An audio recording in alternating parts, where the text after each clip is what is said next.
विजयनगर साम्राज्य के पास ही एक राज्य था जहां कल्लू नाम का एक भयंकर पहलवान रहता था। उसका नाम जितना कठोर था, उसके गुण भी उतने ही भयावह थे। उसके हाथ पैर हाथी जैसे मोटे थे, कद लगभग 7 फीट और रंग गहरा काला। उसकी एक ही पटकनी में बड़े बड़े पहलवानों की हड्डियां चटक जाया करती थीं। अपने राज्य में कोई भी पहलवान ऐसा नहीं था जो कल्लू से मल्लयुद्ध कर सके। धीरे धीरे उसे अपनी ताकत पर अत्यधिक घमंड हो गया। विजयनगर साम्राज्य की कीर्ति सुनकर उसने निश्चय किया कि वह वहां जाकर अपनी शक्ति का लोहा मनवाएगा। दंभ भरता हुआ कल्लू विजयनगर पहुंचा और खुलेआम मल्लयुद्ध की चुनौती देने लगा। परंतु उसकी भयानक काया देखकर कोई भी नागरिक आगे आने का साहस नहीं कर पाया। कल्लू का हौसला इतना बढ़ गया कि वह किले के मुख्य द्वार पर खड़ा होकर चुनौती देने लगा। यह समाचार शीघ्र ही राजा कृष्णदेव राय तक पहुंचा।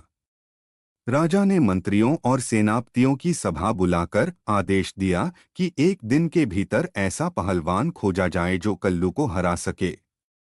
किंतु अगले दिन तक किसी के पास कोई उत्तर नहीं था। राजा ने निराश होकर कहा, अब दो ही मार्ग हैं, या तो कल्लू को दंड दें या उसे सम्मानित कर दें। पर दोनों ही स्थितियों में विजयनगर को लज्जा सहनी पड़ेगी।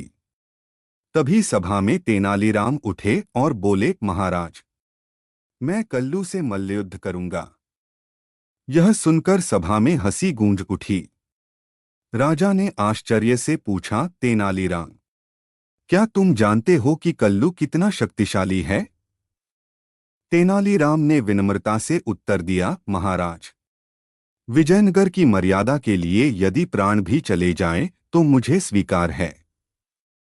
राजा प्रसन्न हुए और उन्हें अनुमति दे दी। अगले दिन पूरे शहर में ढिंढोरा पिट गया कि तेनालीराम और कल्लू का मल्लयुद्ध होगा। इसके बाद तेनालीराम रोज शहर के बाहर स्थित भैरवनाथ मंदिर में जाकर तंत्र साधना का अभिनय करने लगे। यह समाचार कल्लू तक भी पहुंच गया। उत्सुकतावश वह स्वयं मंदिर पहुंचा। वहां उसने देखा कि तेनालीराम भैरवनाथ की मूर्ति के सामने बैठकर प्रार्थना कर रहे हैं। तभी मूर्ति से गंभीर स्वर सुनाई दिया, तेनालीराम, मेरी कृपा से तुम इतने शक्तिशाली हो चुके हो कि एक ही पटकनी में शत्रु का अंत कर दोगे। यह दृश्य देखकर कल्लू का साहस टूट गया। वह भय से कांप उठा और उसी रात विजयनगर छोड़कर भाग गया। इस प्रकार अपनी बुद्धि से तेनालीराम ने बिना युद्ध किए ही विजयनगर की लाज रखी। राजा कृष्णदेव राय ने उन्हें भरपूर धनधान्य देकर सम्मानित किया।